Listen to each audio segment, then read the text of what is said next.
Wilujeng Sumping di Dusun Gunung Jawa. Dusun Gunung Jawa terletak di Kuningan bagian timur, tepatnya di Desa Karangkancana, Kecamatan Karangkancana, Kabupaten Kuningan, Jawa Barat. Asal mula sebutan Gunung Jawa. Pada zaman dulu di Gunung Sukmana konon ada seorang pendeta yang bernama Anjar Padang. Ia memiliki putri cantik yang bernama Nyi Endang Gelis. Karena kecantikannya, membuat seorang Raja Mataram merasa penasaran akan kabar kecantikan sang putri.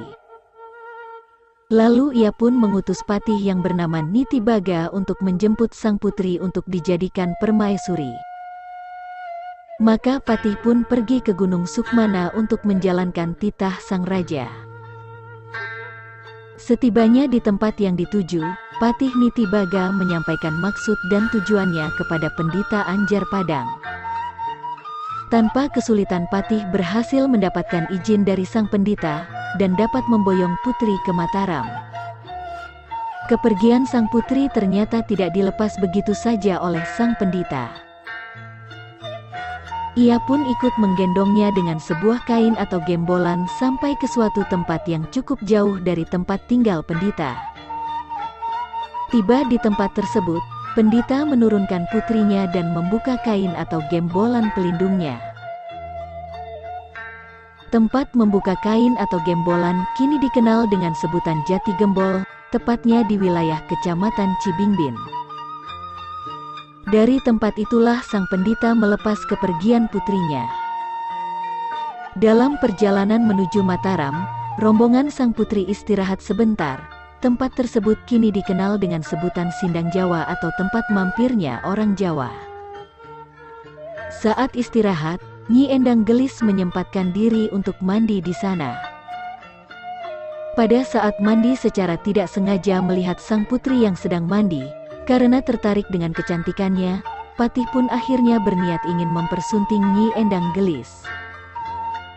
Tempat di mana hati patih jatuh hati kepada putri sekarang dikenal dengan nama Cijangkelok yang artinya sungai tempat jatuhnya hati.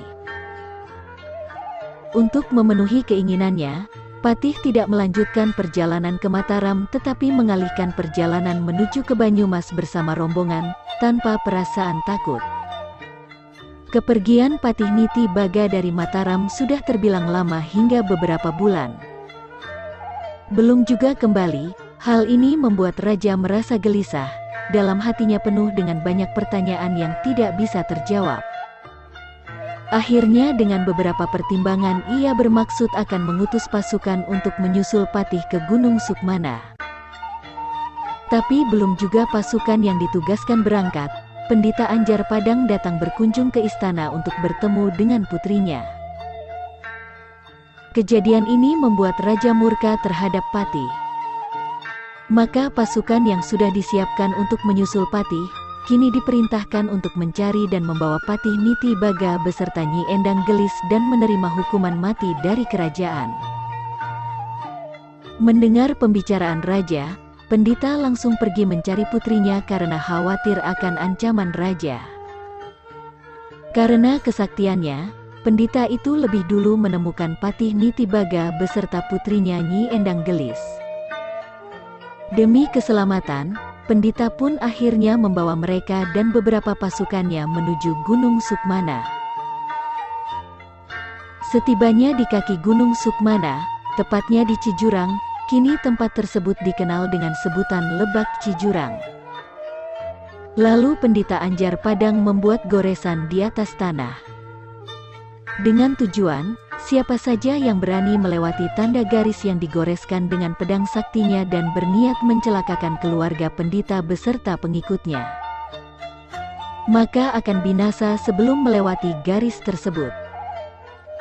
Belum juga 1 bulan pendeta beserta pengikutnya berada di Gunung Sukmana, pasukan Mataram yang ditugaskan untuk menyusul mereka tiba di sana.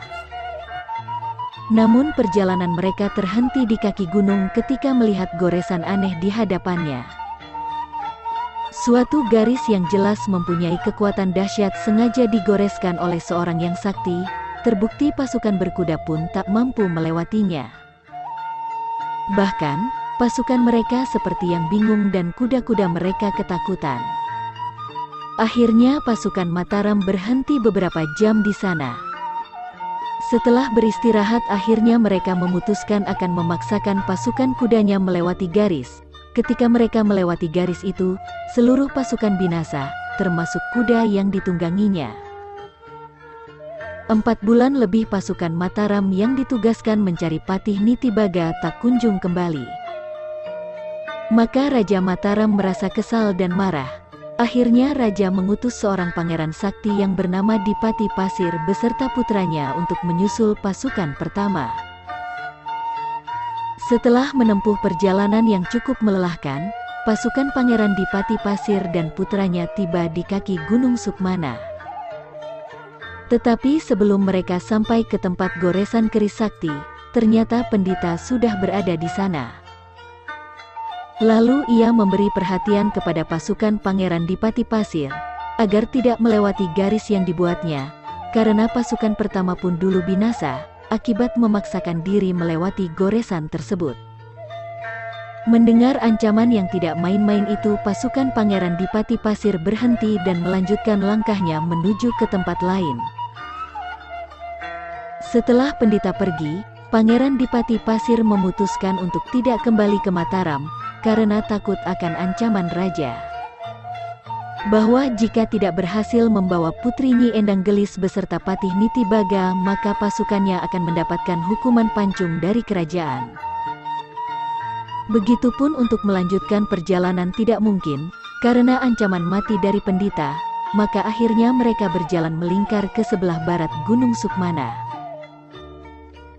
Di tempat yang datar, tepatnya sebelah barat Gunung Sukmana, mereka membuat perkampungan kecil dengan membangun beberapa gubuk sederhana sebagai tempat tinggal. Mereka memilih tempat itu karena selain nyaman juga dekat dengan sebuah sungai.